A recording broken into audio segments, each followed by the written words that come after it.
Salam dan bahagia Ibu dan Bapak Guru. Halo, selamat datang di modul refleksi dalam pembelajaran. Pada materi kali ini, kita akan belajar bagaimana kita bisa memfasilitasi murid untuk melakukan refleksi terhadap pembelajarannya.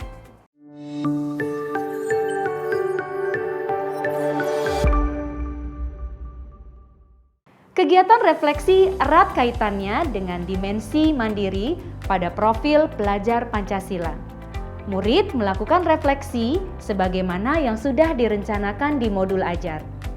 Hal ini bertujuan untuk mengetahui, mengevaluasi, dan mendapat wawasan dari kegiatan bermain, belajar yang sudah dilakukan.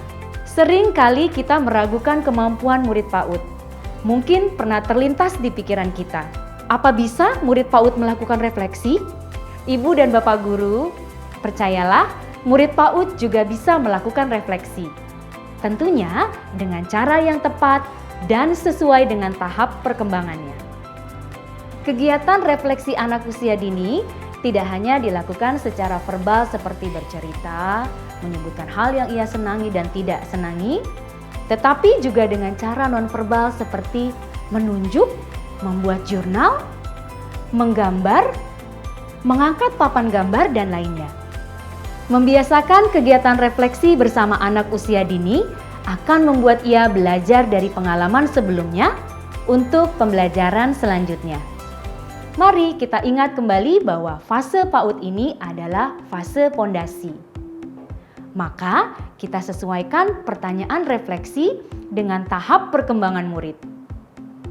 Tetapi sebelum itu, kita lihat yuk beberapa prinsip dalam membuat pertanyaan refleksi. Berikanlah pertanyaan lebih dalam daripada sekedar menanyakan agenda atau rutinitas. Seperti misalnya, Ibu dan Bapak bertanya, "Apa yang telah dipelajari hari ini?" Kemudian murid menjawab, "Bermain membuat kasur dan kamar tidur." Lalu setelah itu selesai. Hindarilah bentuk pertanyaan seperti ini. Ajukanlah pertanyaan terbuka. Sesuaikan ekspektasi kita sesuai dengan tahapan perkembangan murid. Hindarilah ekspektasi seperti, "Saya ingin murid bisa menjawab dengan kalimat panjang," atau "Saya ingin murid bisa menjawab langsung dengan tanpa arahan" di tahap awal murid melakukan refleksi. Karena ini fase pondasi, maka kita perlu membantu murid dengan memberikan pertanyaan secara bertahap, lalu memberikan waktu untuk mereka berpikir. Misalnya, apa yang paling kamu sukai dari bermain mendesain kamar di hari ini? Beri jeda, biarkan murid berpikir dahulu. Jika murid bisa menjawab, maka kita bisa lanjutkan dengan pertanyaan lainnya. Jika murid tidak menjawab, maka tidak apa-apa. Yang terpenting adalah mengajak berdialog secara rutin. Dengan menyadari dan memahami prinsip di atas, maka kita bisa lebih rileks untuk menciptakan situasi refleksi yang menyenangkan. Lalu bagaimana contoh pertanyaan yang tepat?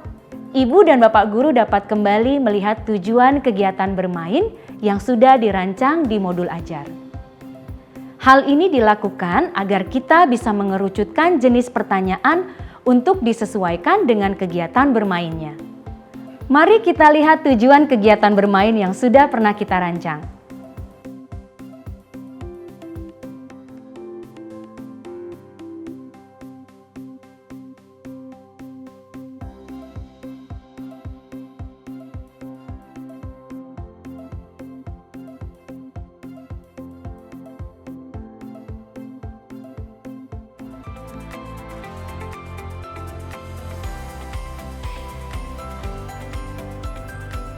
Pertanyaan di atas dapat dimodifikasi dan disesuaikan dengan kegiatan bermain murid.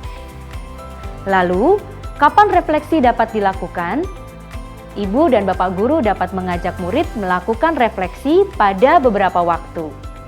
Misalnya, selama dan setelah kegiatan bermain belajar dilaksanakan. Berikut adalah 2 contoh waktu untuk melakukan refleksi. Saat kegiatan bermain berlangsung. Pada saat murid bermain, kita bisa membuat dialog dengan murid. Penutup, sediakanlah waktu untuk kegiatan refleksi sebelum murid pulang. Tanyakanlah beberapa pertanyaan yang sudah disusun. Catat hasil refleksi murid untuk evaluasi kegiatan bermain belajarnya. Ibu dan Bapak, terkadang di saat kita sudah menyiapkan pertanyaan, ternyata murid belum tentu dapat berefleksi. Karena itu, kita perlu tahu ragam cara untuk memfasilitasi murid agar dapat berefleksi. Ragam caranya adalah, Ibu dan Bapak Guru, mari kita ingat kembali materi posisi kontrol yang pernah kita pelajari. Ciptakan interaksi yang positif antara guru dan murid dengan berada di posisi manajer. Contohnya pada saat murid bercerita, kita tunjukkan sikap antusias, mendengarkan, merespon dengan ramah, dan tidak menghakimi ceritanya.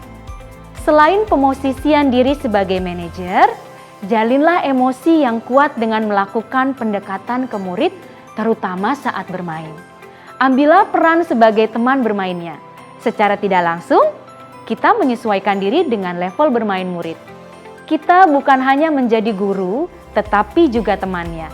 Jika ikatan emosi sudah kuat, maka murid dapat bebas dan percaya diri dalam mengungkapkan hasil refleksinya. Pada jenjang PAUD, terkadang kita akan menemukan kondisi di mana murid tidak menjawab sama sekali semua pertanyaan kita. Mungkin saja hal ini disebabkan bahwa murid sedang berkonsentrasi saat bermain. Karena kegiatan bermain buat murid merupakan kegiatan yang sangat serius dan kita dianggap sebagai gangguan karena menginterupsi, pada kondisi seperti ini sebaiknya kita tidak memaksa mereka untuk mengeluarkan hasil refleksinya. Jika dipaksa, murid tertekan dan tidak mau menjawab lagi. Jika murid pada hari itu belum bisa mengeluarkan refleksinya, tidak apa-apa. Kita bisa mencoba lagi di hari berikutnya. Pada praktiknya, saat kelas sudah berjalan, kita akan mengenal kemampuan dan minat murid satu persatu.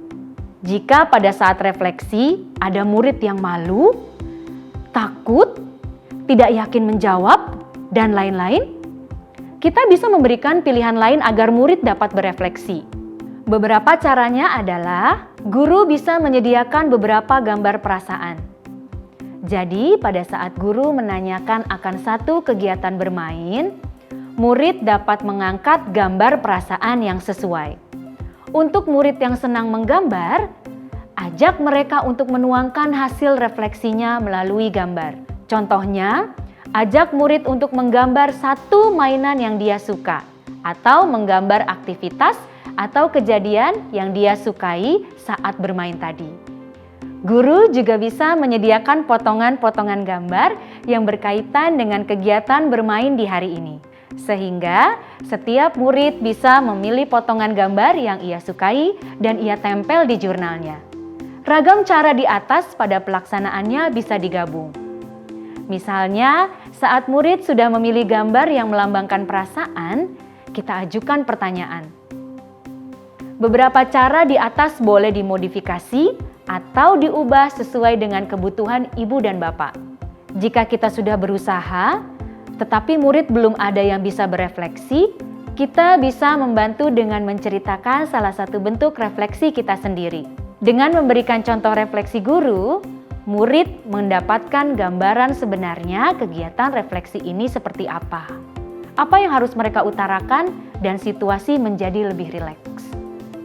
Mari kita kembali mengingat apakah kegiatan refleksi pada pembelajaran sudah biasa kita lakukan? Jika belum, di bagian manakah kita bisa memperbaiki? Dan tantangan apa yang kita hadapi dalam praktek refleksi murid? Semangat terus untuk belajar ya, Ibu dan Bapak guru hebat. Salam dan bahagia.